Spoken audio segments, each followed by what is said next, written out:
What if the money you inherited from your parents could help you create your next chapter without losing sight of the wealth your family worked so hard to build? Recently, I heard a story from an estate attorney that really stuck with me. An heir had spent months navigating probate after losing her parents. When the process was finally over, she was suddenly dealing with a significant amount of inherited money. And instead of feeling excited, she felt overwhelmed. She wanted to honor her parents' legacy. She wanted to make a smart decision. And like many people who suddenly receive significant wealth, she was afraid of making the wrong move. With the help of her estate attorney and wealth advisor, her family established an irrevocable trust. That structure gave her more clarity and helped her ultimately purchase a beautiful condo in Brooklyn. And it made me think, what happens when inherited wealth meets New York City real estate? Today, we're going beyond the estate. I'm Natalia, a New York City real estate advisor, and today we're talking about something that doesn't get discussed enough: how heirs and family can potentially use trust assets when purchasing real estate in New York City. Now, important disclaimer: I'm a real estate professional, not an attorney or tax advisor. Trust can be very complex and every situation is different. So think of this video as your real estate roadmap and use your attorney, CPA, and wealth advisor for the legal and financial decisions. Let's get into it. Question number one, can I trust buy real estate? The short answer is potentially yes. But the first question isn't which apartment do you want? The first question is, what does the trust allow? There are several ways trust assets may be involved in a real estate purchase. One structure is for the trust itself to purchase and own the property. The trust becomes the owner of the real estate, subject to the terms of the trust and applicable laws. Depending on the structure, this can offer benefits related to privacy, control, and asset protection. Another possibility is for the trust to distribute funds to the beneficiary, and the beneficiary purchases the property personally. That may be simpler in some situations, but it can have very different legal tax and asset protection consequences. And this is exactly why your attorney needs to be involved before you make an offer, not after. Now, New York City real estate adds another layer. Now let's make this even more interesting, because you're not just buying real estate, you're buying New York City real estate. And that can mean buildings have their own rules. If you're purchasing a condo, the process may be relatively straightforward from the building approval perspective. But if you're purchasing a co-op, that's a different conversation. Co-op boards have specific requirements regarding trust, trustees, financial statements, liquidity, and ownership structures. And you don't want to fall in love with a $3 million apartment, only to discover later that the building's requirements don't work with your trust structure. That's an expensive heartbreak, and nobody needs that in New York City. Now let's talk about another important piece. What about financing?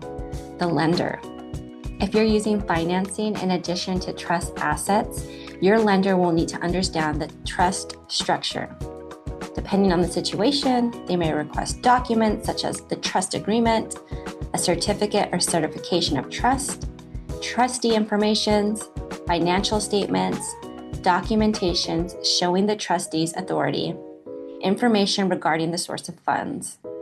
Now, private banks and lenders may also have their own underwriting requirements. So again, don't wait until you're ready to close. Get your attorney, your wealth advisor, lender, and real estate advisor aligned early on. Which brings us to number 4, build your advisory circle. This is where I think the biggest opportunity exists. If you're purchasing a home using inherited wealth or trust assets, you don't want one person trying to do everything. You want a team. Your estate and trust attorney understands the trust.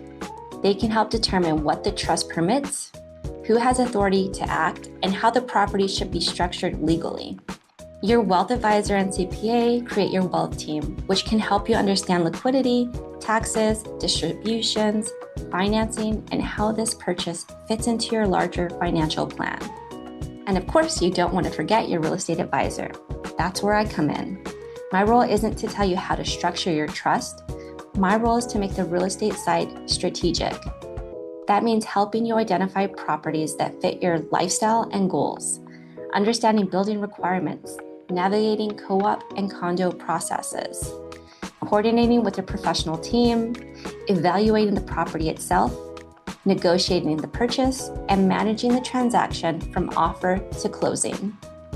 Because when you're dealing with significant inherited wealth, you deserve more than someone who unlocks the doors and says, "Let me know what you think." You need someone who understands the bigger picture. Remember, this isn't a financial decision. Here's the part I think we sometimes forget. Inherited money isn't just money. It can represent someone's parents, their grandparents, their sacrifices, their business, their dreams, their entire life's work. So when you're deciding what to do with that wealth, there can be an enormous emotional component. And sometimes the smartest purchase isn't the biggest or most expensive apartment you can afford. Maybe it's the home that gives you the lifestyle you want while allowing you to preserve flexibility and continue building wealth. Maybe it's a Brooklyn condo. Maybe it's a Manhattan co-op. Maybe it's something completely different. The point is, the property should serve your life and your long-term goals, not the other way around. This is why I love the idea of thinking beyond the estate. The estate represents what was passed down, but your home represents what you're building next. And those two things can work together.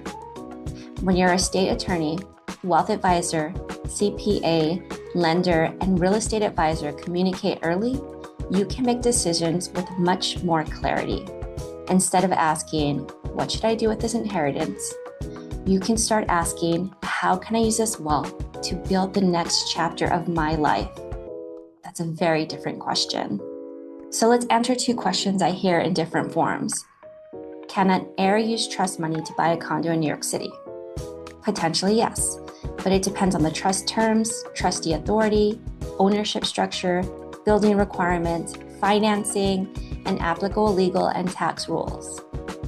Number two, how do you buy property through a trust in New York City? You want to start with your professional team.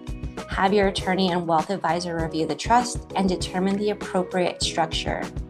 Then bring your real estate advisor into the conversation before you start shopping seriously.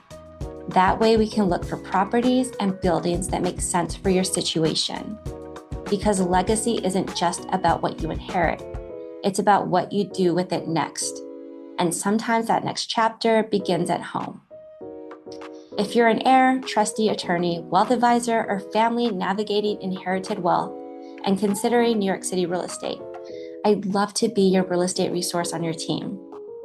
My goal is to make the real estate side of the process clear, strategic, and as stress-free as possible, while your legal and financial professionals handle the pieces that belong to them.